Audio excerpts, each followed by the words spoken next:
Hi guys, how you doing?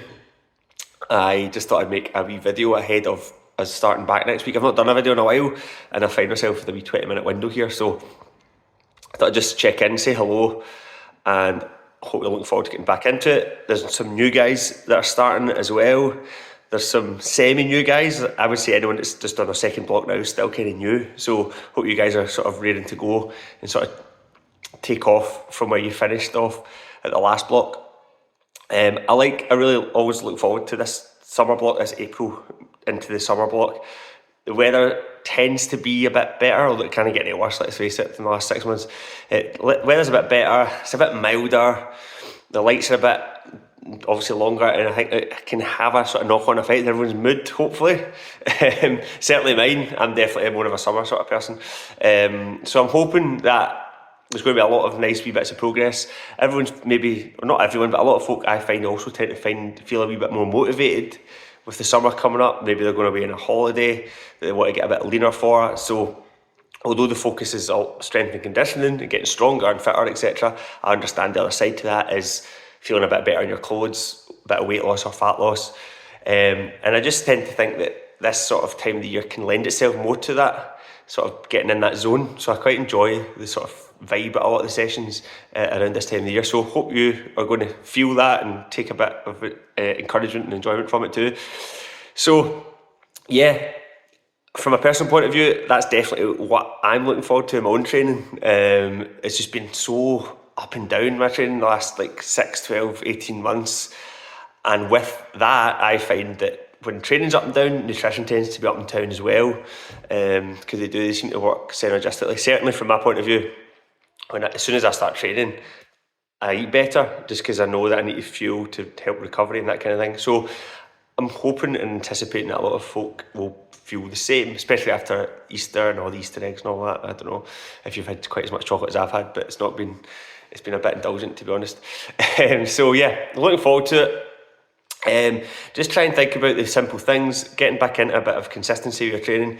Don't overthink it, don't overtrain, don't let enthusiasm get the better of you. Like, I think especially beginners, if you're watching this, like, I sometimes think if you've got a goal in mind, like for the summer holidays, sometimes enthusiasm can get you a bit carried away and you end up feeling quite good about yourself because you're getting into a routine, and then you'll start going to extra classes, going out extra runs.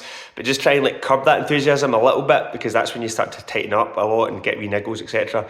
And before you know it, you've got a sore hip or a sore back, you need to take a week off, and you suddenly feel a bit like, oh, that was all frustrating. So just take your time, just try and focus on getting your head into sessions. And the same for everyone, just try and focus on like moving well at the sessions and pushing yourself within reason. It's all you want to get. Every session you want to get to a point where you've pushed yourself to the point of like you can't do another rep without your technique sort of breaking down a little bit. That's where we want to reach. Everything should be sort of difficult, painful, but in the right way. Okay. And out with the sessions, it's just, again, like as I just mentioned, it's just try to fuel recovery and complement the sessions, so that you're going to, if you have got a sort of aesthetic goal to lose a bit of body fat or whatever, you're giving yourself the best chance of doing that.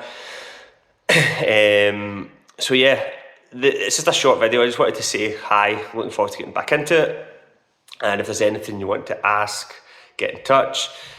Keep yourself accountable, like whatever that means, whether that's keeping yourself accountable by making sure that somebody else at the session is going to meet you there, or if you're needing a bit of a extra accountability from a nutritional point of view, use an app like MyFitnessPal, something like that. There's different ways you can keep yourself accountable that are going to give you the biggest chance to make the best progress you can over the next 11-12 weeks. So yeah, it's just a case of trying to turn up, be consistent, not overthink it. The step thing, again, is always a huge sort of issue, or not issue, and a challenge for folk. Don't overthink it. You don't even necessarily, I know the sort of like typical target number you hear is do 10,000 steps a day, do 10,000 steps a day. And there's nothing wrong with that, of course, but it doesn't necessarily have to be a bang set number every day. So another way of looking at it might be something like, over the course of the week, I don't know, do 70 to 80,000 steps a week. And it doesn't necessarily really matter how they are made up over the course of a week, or in terms of how many you do per day, as long as the average of the total is sort of there or thereabouts. Try not to overdo it. Don't do too much. You know what my thoughts are on that. There's a huge emphasis at the moment in the fitness industry with like volume workouts all over Instagram, all over social media. Hyrox, for all its good qualities, has probably fueled that sort of need for more, volume, reps.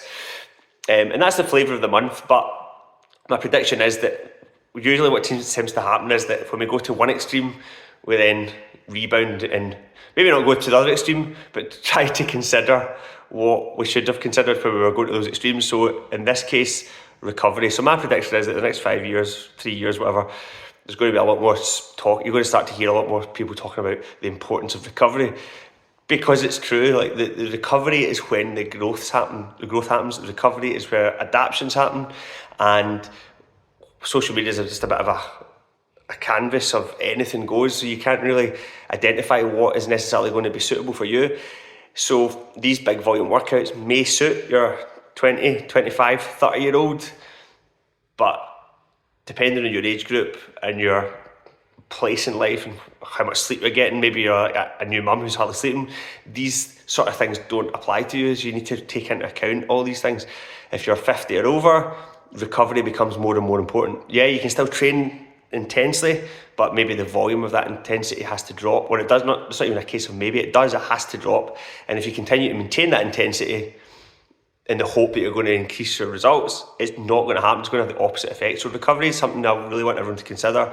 And if you've got any questions about that, feel free to get in touch. Anyway, that'll do. I just want to say hi and looking forward to see you all on Monday, Tuesday.